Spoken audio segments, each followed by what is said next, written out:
皆さんおはようござい 여러분 좋은 ます。 아침입니다. 皆さんお 다들 元気 잘 ですか？ 지내고 계신가요? え 답, 답이 없네요. まあ 네, いいです。 괜찮습니다. ここしばらくですね、牧師以外の方のメッセージ 그동안은 が 목사님이 아닌 분들의 丸山 메시지가 さん、 계속 本間さん、 이어졌습니다. 梶山佳穂さん、 마루야마상, 飯田 봉가상, さん、 카지야마 카오상, 또 이이다상 각각 いい 너무 좋은 内容 내용이었고 やってよかったなというふう 저도 に 참 感じています。 해서 너무 좋았다라고 느꼈습니다. 하나님께 감사드립니다. 今回ですね、久しぶりの 이번에는 私の 오랜만에 제 차례입니다. なので、もう前回のことを 그래서 覚えている 지난 方は 메시지를 기억하고 계신 분들은 많지 않을 것 같아서 먼저 지난 내용을 복습하며 시작하도록 하겠습니다. 前回はですね、民数記 지난번 16 메시지는 민수기 16장 내용이었습니다. モーセとアロンの 모세와 아론의 리더십을 비난한 고라, 다단, 아비람, 온 그리고 그 외 250명의 지도자들이 하나님의 심판을 받아서 땅에 삼켜지거나 또 불에 타 죽는 장면이었습니다. たとえですね、人から非難されても 비록 사람에게 비난을 받더라도 하나님이 괜찮다고 말씀하시지 않는 한 자신의 자리를 떠나서는 안 된다는 교훈이었습니다. 그게 민수기 16장이었습니다. 次の17 그 章は 다음 ですね、 17장에는 아론의 지팡이 이야기가 나옵니다. これはアロンの 아론의 杖が 지팡이에서 이제 일본어로 아몬드, 살구 열매가 열렸고 이를 통해서 이제 아론의 제사장으로서의 권위가 하나님으로부터 주어진 것이 명확히 드러났다는 이야기입니다. で続くですね、 계속해서 나오는 18장과 19장에는 주로 율법의 규정이 기록되어 있습니다.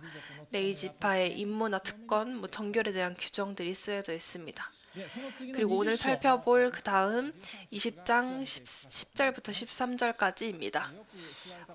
매우 잘 알려져 있고 또 자주 언급되는 본문이기도 합니다. 早速御言葉を見てい 그러면 きましょう。 먼저 말씀을 보겠습니다. 먼저 1절 읽겠습니다. 성경을 펴주시고 민수기 20장 1절을 읽겠습니다.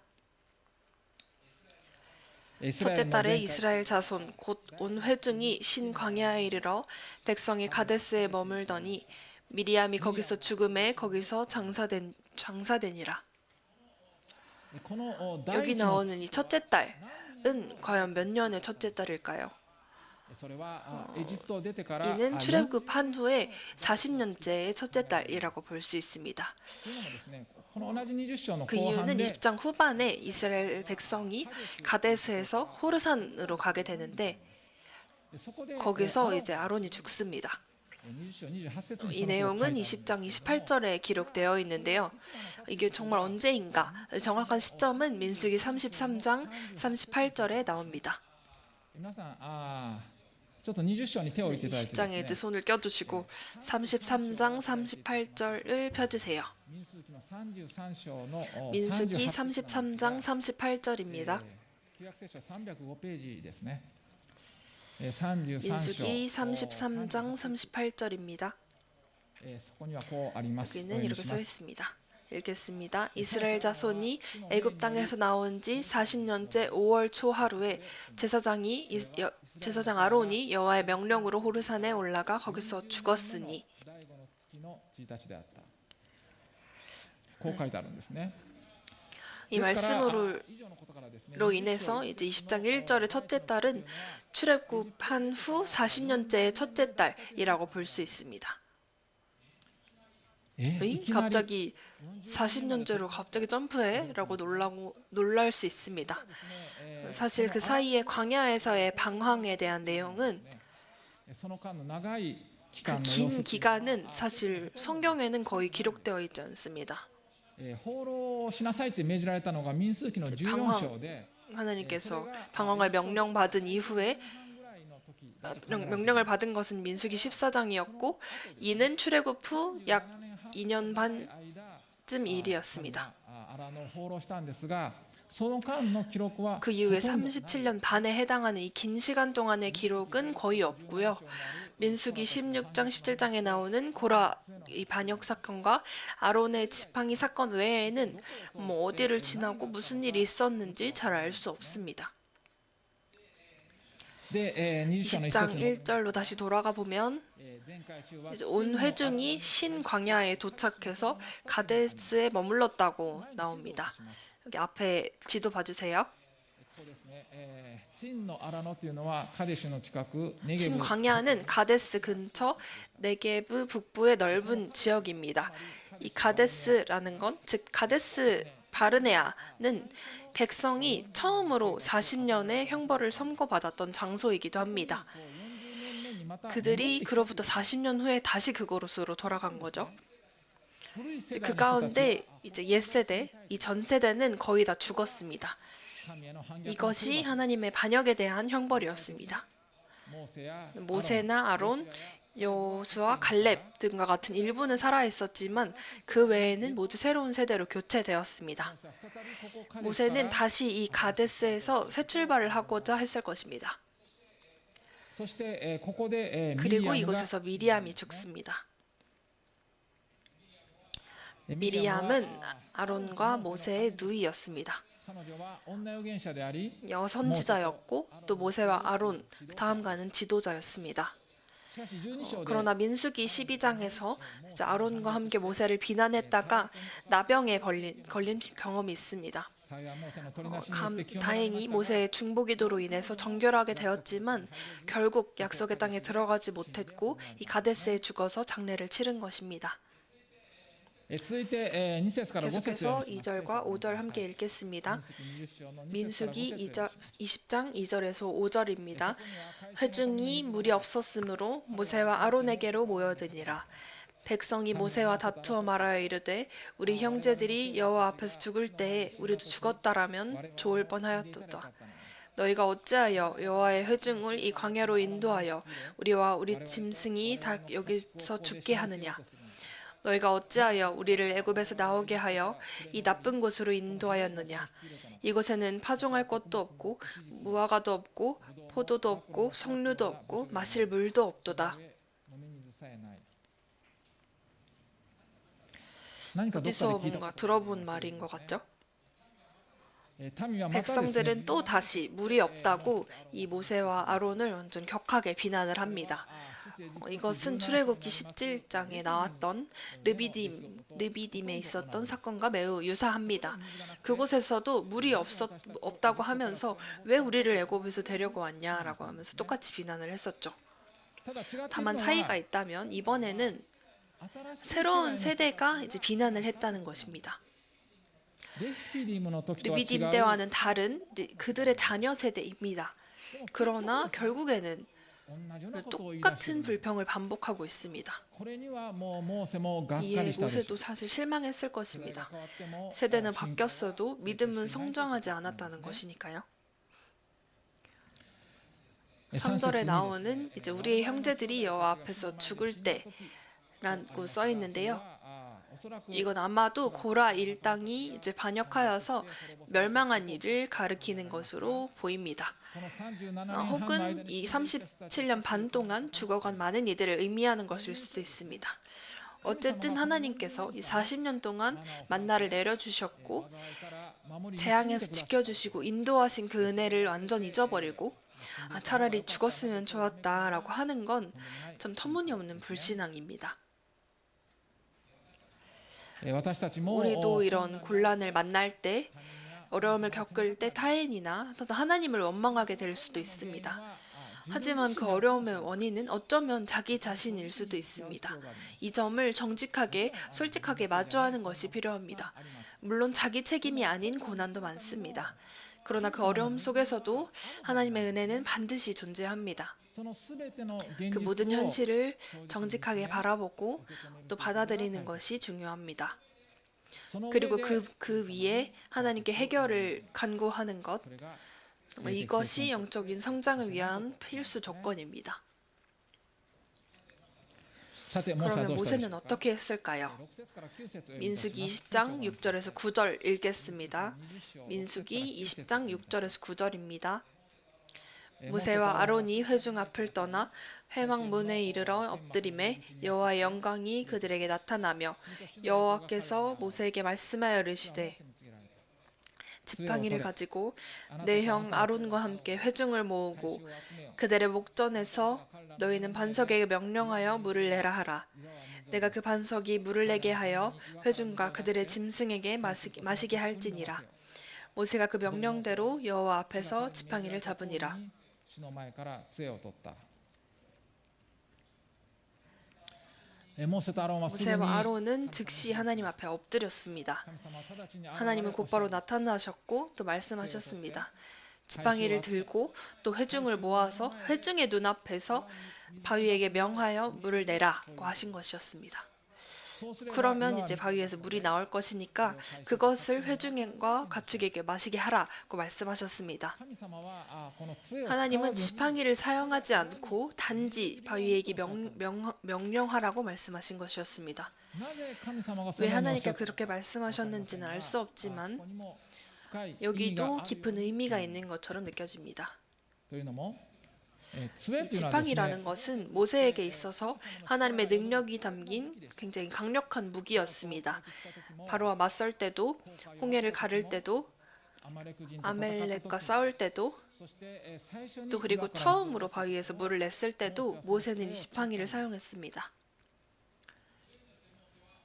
이 지팡이를 통해서 모세는 하나님의 임재와 또 도우심을 직접 체험했습니다. 지팡이가 모세의 믿음을 성장시킨 것이었습니다.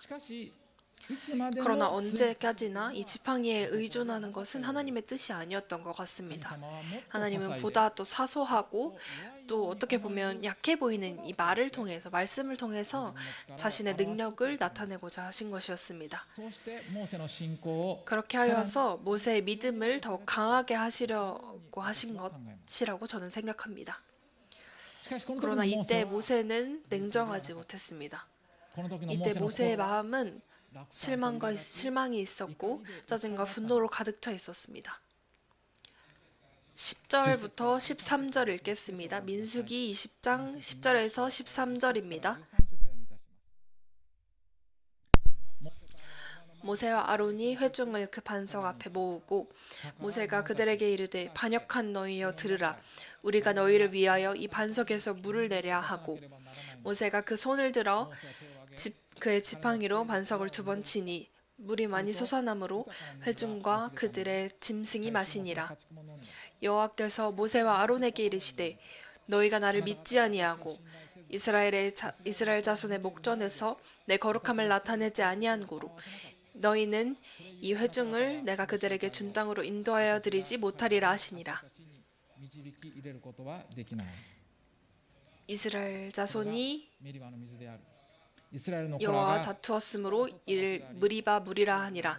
여호와께서 그들 중에서 그 거룩함을 나타내셨더라. 모세는 이 백성들을 모은 후에 그들을 반역자라고 부르면서 좀 지친 그 표정으로 너를 위해서 내가 물을 내야 하겠느냐, 내가 이걸 해야 하겠느냐라고 말을 하면서 지팡이로 바위를 2번 쳤습니다. 그러다 풍부한 물이 솟아났고 회중도 가축도 그 물을 마셨고, 그러나 그 일로 인해서 모세는 약속의 땅에 들어가는 것이 거절되고 말았습니다. 12절에 나온 것처럼 너희는 이 회중을 내가 그들에게 준 땅으로 인도해 드리지 못할 것이다 라고 말씀하신 것입니다. 그리고 실제로 모세도 아론도 이 약속의 땅에 들어가기 전에 이제 부름을 받고 하늘로 올라가게 되죠. 네, 확실히 그들은 실패했습니다. 마치 자신들의 힘으로 물을 낸 것처럼 말하고 또 행동하여서 하나님이 거룩하시다는 것을 나타내지 못했습니다.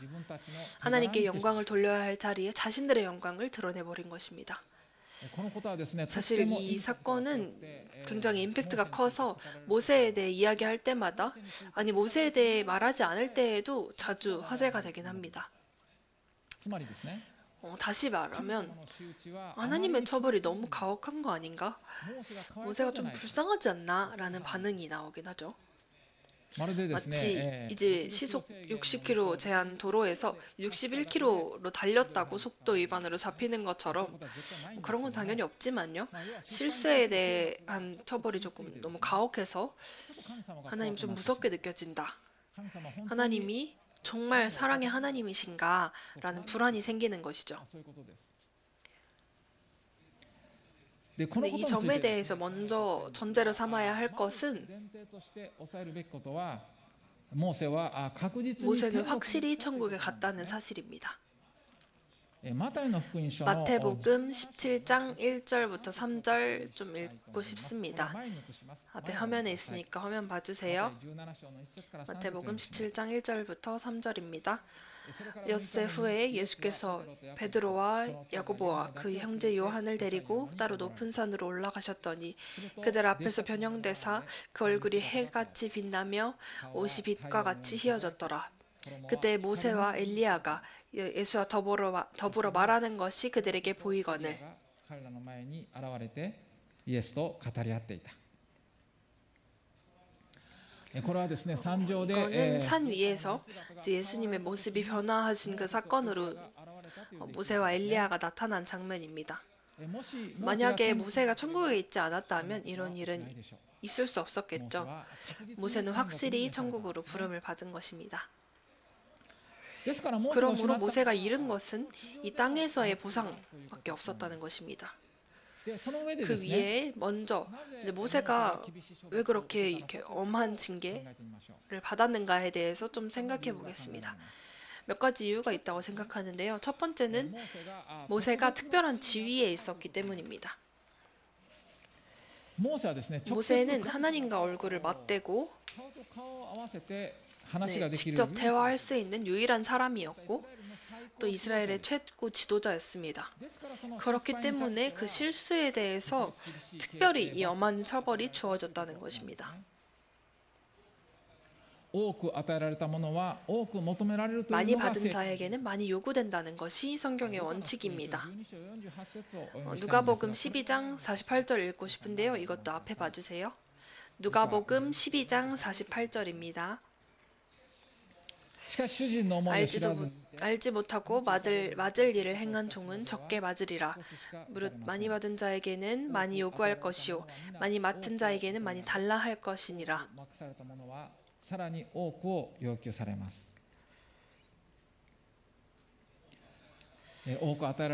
많이 받은 자였던 모세이기 때문에 특별히 이 엄한 처벌을 받은 것이고 또 보통의 경우와는 다르다는 것입니다. 또 이런 사고방식, 이런 생각도 있는데요. 모세는 율법을 전수한 사람이었습니다. 어떻게 보면 모세는 율법을 대표하는 인물이라고도 할 수 있습니다. 그 율법은 우리를 올바른 길로 인도하긴 하지만 우리를 영원한 안식으로 인도할 수는 없습니다. 이와 마찬가지로 모세도 백성을 약속의 땅 바로 앞까지는 인도했지만 약속의 땅 안으로는 인도할 수 없었다는 것입니다. 약속의 땅으로 인도하시는 이는 율법이 아니라 구세주 예수 그리스도라는 것을 상징하는 사건이었다는 해석도 있습니다.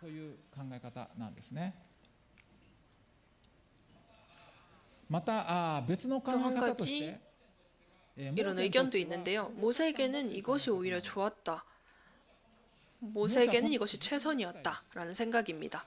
모세는 이미 이때 120세였습니다. 출애굽 이후 40년 동안 백성을 인도해 왔고 이 40년이라는 건 신입사원이 정년 퇴직할 때까지의 세월입니다. 그만큼 긴 세월 동안 그는 일해왔고 그러나 백성들은 수차례 모세에게 반항했고 그때마다 모세는 신경을 소모하고 이미 한계에 달했을 것이라고 여겨집니다. 만약 약속의 땅에 들어갔다면 다음에는 이 톡장민 간의 전쟁이 기다리고 있을 것입니다. 그것까지 감당할 수 없었을 것으로 생각됩니다. 그래서 실패에 대한 징계라는 형식을 취했지만 어쩌면 이것이 모세에게 가장 좋은 일이었다는 해석입니다. 이거 말고도 이런저런 해석이 있을 수 있겠지만 어쨌든 이것은 우리를 위한 교훈이라는 것은 분명합니다. 즉 예수 그리스도의 대속에 대한 죄의 용서가 정말 인간에게 얼마나 필요한가를 가르치는 교훈인 것입니다. 모세의 실패는 정말 누구라도 저지를 수 있는 것입니다. 특별한 것이 아닙니다. 그러나 하나님의 시각과 또 인간의 시각은 완전히 다릅니다. 하나님의 기준은 매우 높습니다. 죄에 대해 하나님은 매우 엄격하신 분입니다. 비록 모세처럼 세상 누구보다 겸손하고 하나님의 친구라고 불릴 만큼의 사람이었다고 할지라도 동일합니다. 그러므로 그 누구도 정말 단 한 명도 자기 자신의 의로는 하나님 앞에서 의롭다고 인정받을 수 없습니다. 우리에게는 구세주가 필요합니다. 이 말씀은 우리에게 이것을 가르쳐주고 있습니다.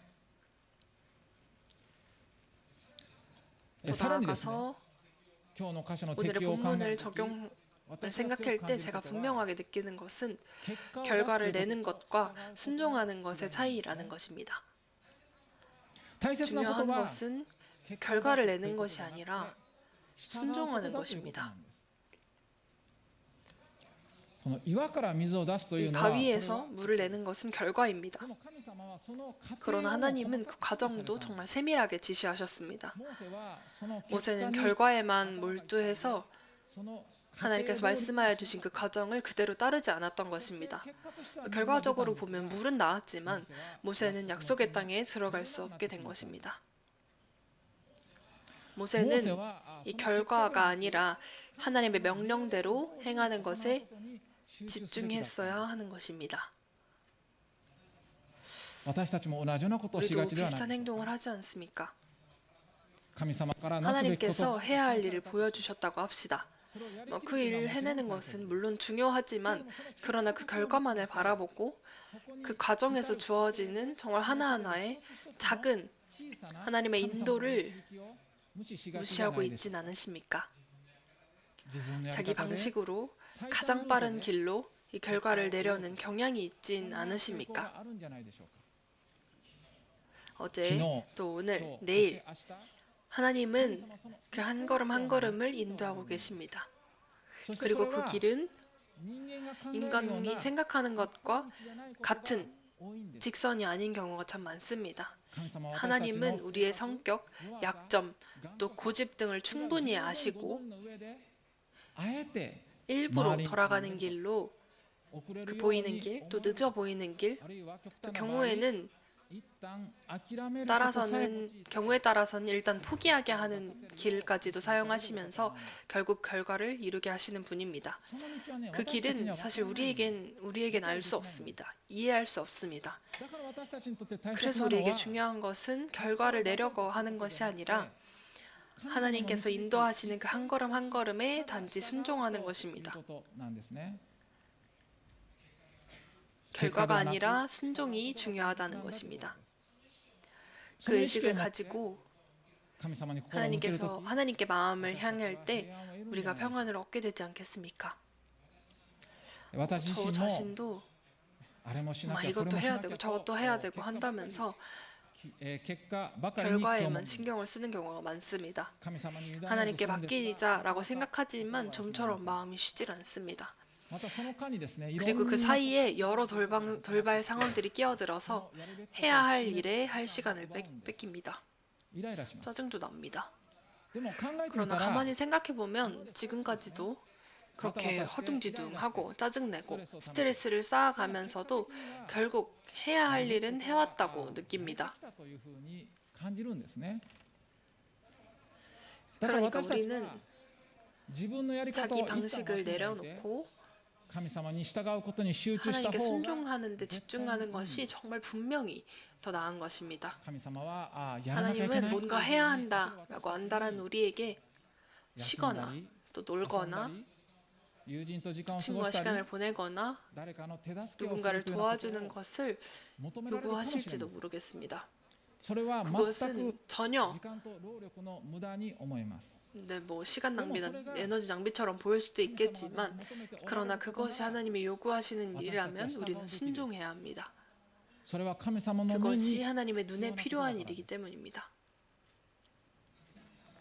하나님께 순종하는 것에 집중합시다. 결과를 내는 것에 너무 집착하지 맙시다.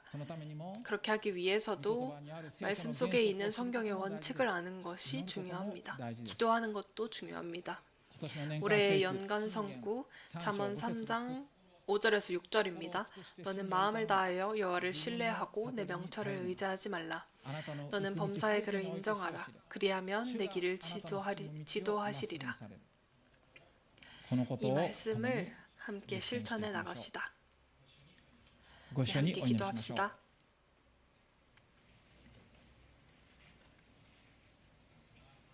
神 하나님 様、 아버지, 私たちはあなたから責任 우리는 を与えられています。 하나님으로부터 책임을 맡아 살아갑니다. それをやり遂 그 げるため 책임을 に 감당하기 위해서 필요한 것은 정말 중요한 것은 결과에 집착하는 것이 아니라 날마다 한 걸음씩 주님께 순종하는 것입니다. 周り道に見え 그것이 ても 아무리 돌아가는 길처럼 보이더라도 저희가 하나님께 순종하는 데 집중할 수 있도록 도와주세요.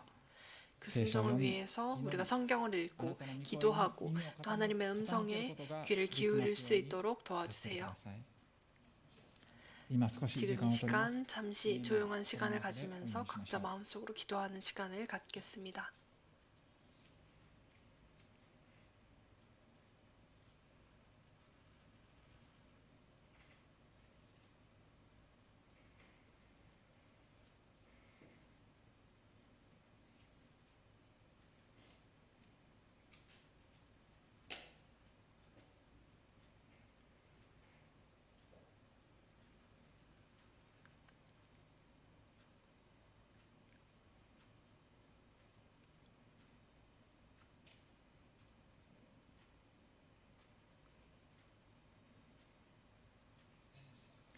天の下の神 하늘에 様、 계신 아버지 하나님, 今日はモーセが岩に命じるように言われたに 오늘 もかかわ 우리는 らず 모세가 바위에게 말하라는 하나님의 명령을 어기고 約束の地に入れ 바위를 なくなった 지팡이로 こ 두 とを 번 学びまし 쳐서 결국 약속의 땅에 들어가지 못하는 사건을 배웠습니다. た。モーセは 겉으로 確かに 보기에는 작은 실수처럼 보이지만 모세는 분명 주님의 방법을 私た 따르지 ちと同じような 않았습니다. 失敗をします 우리도 또한 자주 비슷한 실수를 저지릅니다. あなたのやり 결과에만 方 마음을 を従わない 빼앗겨서 ことが 하나님의 방법을 무시하고 자기 방식대로 행동하는 때가 참 많습니다. 結果を出すこ 주님, とよりも 저희가 결과보다 あなたに 정말 従う 주님께 ことが 순종하는 でき 삶을 ます 살 よう 수 있도록 도와주세요. にたとえ遠回りに思えて 비록 も 멀고 또 돌아가는 길처럼 보일지라도 望んでおられ 지금 ることに 주님께서 원하는 것에 従うことが 순종할 수 でき 있도록 ますように 또 저희를 私たちを 그런 そのような 사람으로 ものとしてくだ 만들어주세요. さい。主イエスキリストの 주 お 예수 名前によって 그리스도 お 이름으로 祈りいたします。 기도드립니다. ア 아멘. ーメン。皆さんの 이 中 자리에 で、 계신 まだ 여러분 聖書の言葉がよくわ 중에서 からない 아직 성경의 내용을 잘 모르시거나 예수 그리스도의 십자가의 의미를 잘 모르시는 분도 계실 수 있습니다. 성경을 올바로 이해하기 위해서는 먼저 그 중심이 되는 주제인 예수 그리스도의 십자가가 무엇인지 아는 것이 중요합니다. 성경이 말하는 하나님은 이 세상과 우주 만물을 창조하신 창조주 하나님이십니다. 우리 인간도 그분에 의해 지음을 받았습니다. 하나님은 전지전능하시고 완전히 거룩하시고 또 의로우시고 동시에 사랑과 긍휼이 충만하신 분이라고 성경은 가르치고 있습니다. 하지만 성경은 또 한편으로는 우리 모든 사람이 하나님 앞에서 죄인이라고 가르칩니다. 이 죄라는 것은 단순히 범죄 행위나 또 법률 위반을 의미하는 것이 아니라 본질적으로 하나님의 거룩함과 의로움을 갖지 못하고 하나님을 떠나서 하나님을 무시하고 외면해 자기 멋대로 살아가는 것을 말합니다. 이 세상에 태어난 모든 사람은 죄인입니다.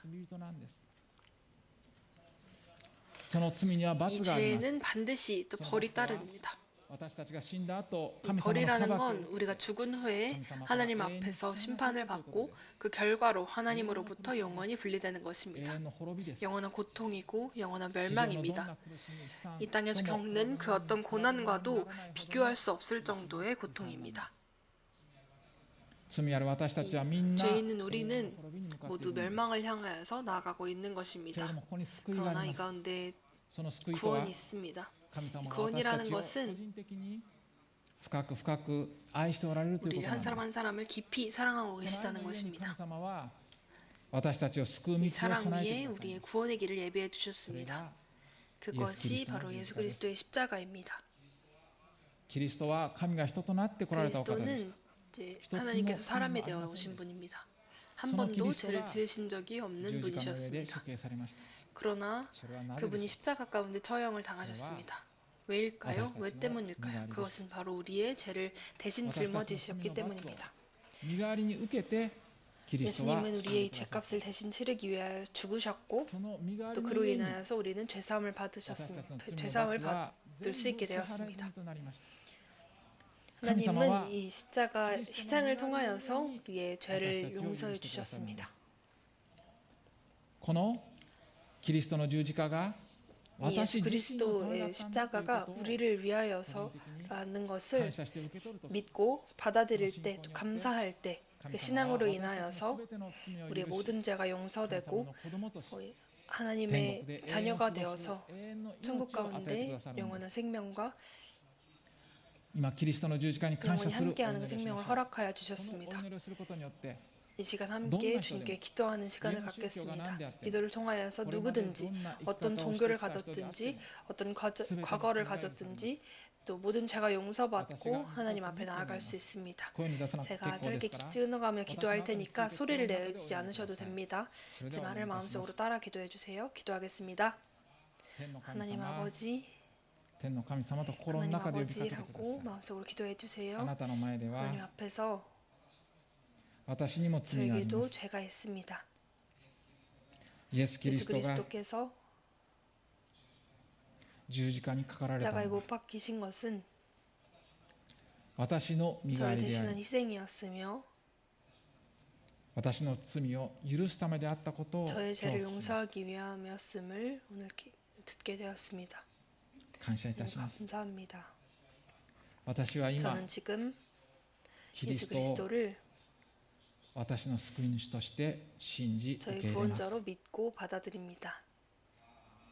아멘. 지금 이 기도를 저와 함께 하신 모든 분들은 모든 죄가 용서되었습니다. 크리스찬이 되었습니다. 앞으로도 계속해서 예배에 참여해 주셔서 하나님의 말씀을 배우고 또 함께 하나님을 예배하길 원합니다.